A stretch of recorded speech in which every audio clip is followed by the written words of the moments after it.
Hi guys, so in today's video I'm going to explain to you what are negative keywords in Google Ads and how to use negative keywords within your Google Ads campaigns. Now before I do carry on, hit that subscribe button and hit the notifications button so that when I do create more similar content, you'll be the first to be notified.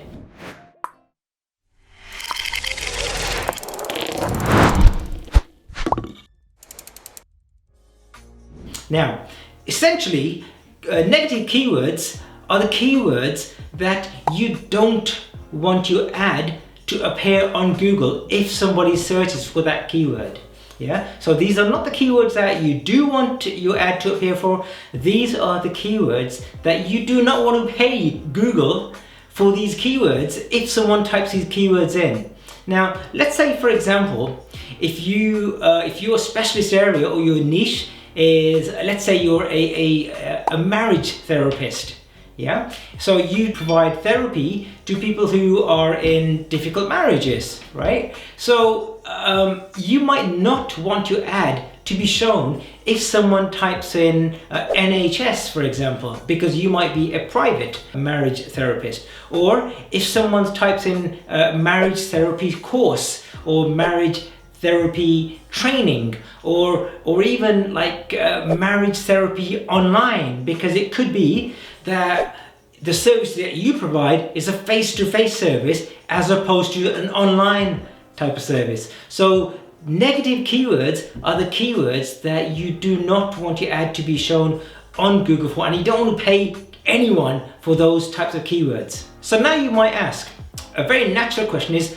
why should I be worried about negative keywords when in my Google Ads campaign I don't even have any of these keywords? So I might not even have the word online or NHS or training or courses or whatever. So why should I be worried about these sorts of keywords when they are not clearly listed in my campaign? And the answer is really simple. Okay, so when you look about keywords, right, you got keywords which you supply to Google. So you say to Google, hey, I want to be listed on Google for example, marriage therapy or marriage therapist near me, okay? However, what Google then does is, Google being Google, it will create other words, in other words, search terms, which Google thinks are related to the keywords that you're telling Google about. So they call these close variations or synonyms. So for example, if someone does type in marriage therapy, Google might assume that, hey, if someone also types in marriage therapy online, then this keyword might also be relevant to the particular advertiser. And then what you've got to do, you've got to look at your search terms report, yeah, and see what Google is throwing out your ads for, which keywords Google is throwing your ads out for compared to the ads that you provided to Google. Now, if one of those keywords was the word training, for example, you can tell Google, hey, I know you shown my ad for someone who typed in marriage therapy training. I might have even paid for that ad, yeah? But now what I'm going to do, I'm going to convert the word training into a negative keyword.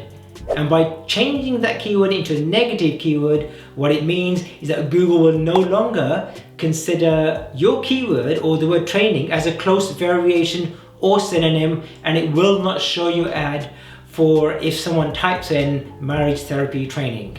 So then the question is, where do I place my negative keywords? And the answer is quite simple. You can place your negative keywords at ad group level, whereby you might have several ad groups and you can put that keyword in that ad group, so then that negative keyword will only be a negative in that ad group. You can put it at campaign level, so any ad groups within that campaign will that negative keyword will apply to. And you can also put it in a shared negative list. So then you can put all your negative keywords within list, and then that list you can apply to any campaign or ad group. So essentially, the benefit that you're getting from carefully looking at your negative keywords is that you're saving out on costs.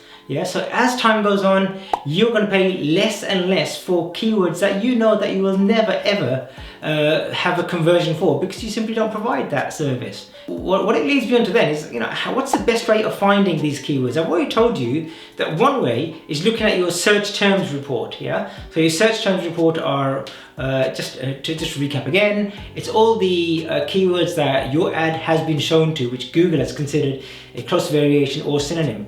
However, what you can do is, before you even start implementing your campaign, you can go to a tool such as Google Keyword Planner and type in your keyword, whatever keyword you want to use within your campaign. So in this case, marriage therapist. Yeah, and then Google will give you a whole load of keywords which are keyword ideas which are closely related to marriage therapist.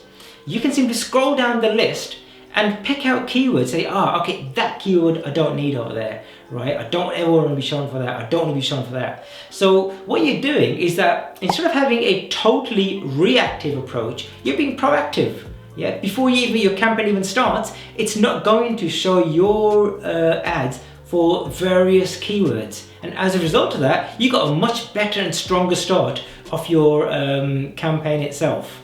Finally, in terms of how often you should check your negative keywords, it's as often as you possibly can, really. Yeah, I mean, don't get obsessive about it, but it is a key thing, and this is where one of the major areas where a lot of businesses lose money, because they're showing for search terms which are not relevant. So if you can't do it every day, that's great. It all depends on how much you're spending and what the size of your campaign is, but at least once a week you should go into your search terms report and take a look at these negative keywords. Now, it could also be that you don't necessarily need to get rid of them. It could be that you may need to put them inside a different campaign, but that's more of an advanced type of strategy, which we'll cover in a different video. So just make sure you do subscribe. So I hope that helps. But in the meantime, feel free to download my Google Ads ebook. And in this ebook, it's just packed with awesome information about how to set up your Google Ads account